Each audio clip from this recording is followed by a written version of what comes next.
Okay, what I got here is a 1973 Ford Bronco.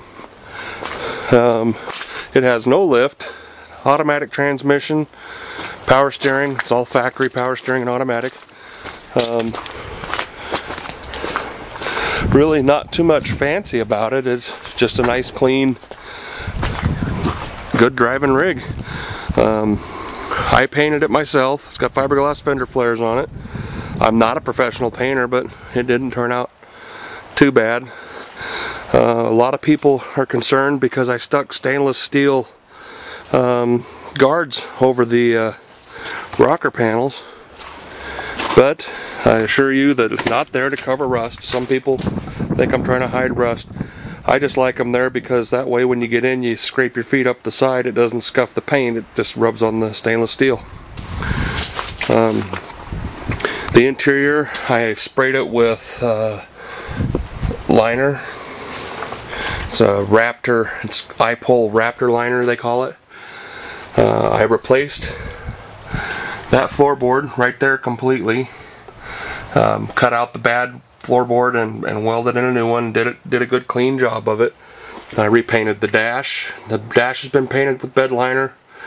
The door panels have been painted with bed liner.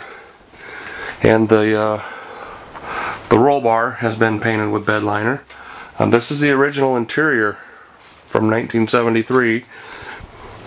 It's not perfect, but I think for 40-year-old interior, it doesn't look too bad. Like I said, it's an automatic. I have an indicator for that right there. I haven't put it on yet. Everything works. All of the instruments and all the stuff except for the fuel gauge. I cannot figure out why the fuel gauge doesn't work. It's got the windshield wiper motor covers. The mirrors are off of a Ford Ranger. Thought it was a nice fit for these Broncos. The tires are nothing fancy. Just they're BFGs that are, you know, fairly old. They got a little weather checking in them, but they got some tread on them.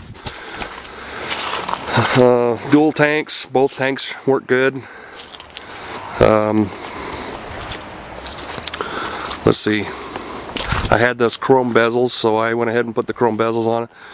I took the spare tire rack off because it was just complicating things. I didn't have a spare tire to put on it, so I thought, well, I'll just take it off, and if somebody wants it when they buy this thing, they can have it. I've got several of them kicking around here.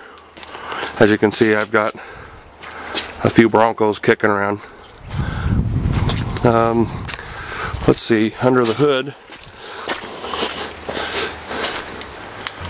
Under the hood's got a 302. It's original 302, I think. I don't know of anything fancy about it at all. It does sound good and it runs good. I'll get a close-up of this if you can see in there. That's not rusted out right there. I cut out the rust and neatly welded back in some panels to replace the rust on both sides. It's a nice clean job, so you don't have to worry about that. If you know Broncos, you know they rust out right there.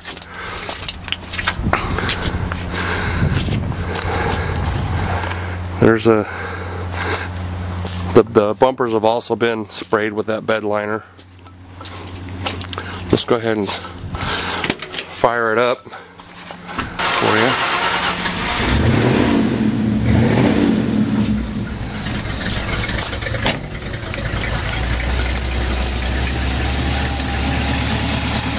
Well, there's the engine. It's not like you haven't ever heard a Ford V8 run before.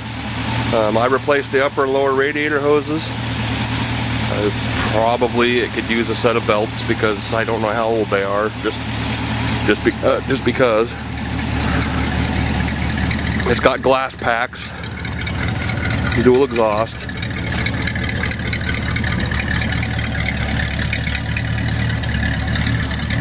Like I said, nothing fancy. I can show you also another spot that I repaired some rust. If you look at that panel right there, there was rust just right in the seam, and so I treated it cleaned it all out with a wire wheel, treated it, and then welded that panel over it. And if you look right over there, you kind of see a similar panel. Right at that seam there was some rust. I did the same thing there. It made for a clean little repair on it.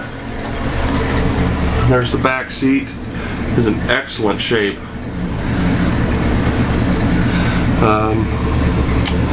I don't know if there's much more I can tell you.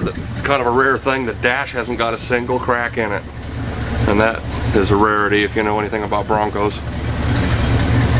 It does not have a radio, and it never did have a radio in it. It's a nice clean uncut dash, which is kind of rare. Usually people hatchet the shit out of those to put a stereo in. And we'll see here. We'll do a drive-by on it so you can hear it right down the road.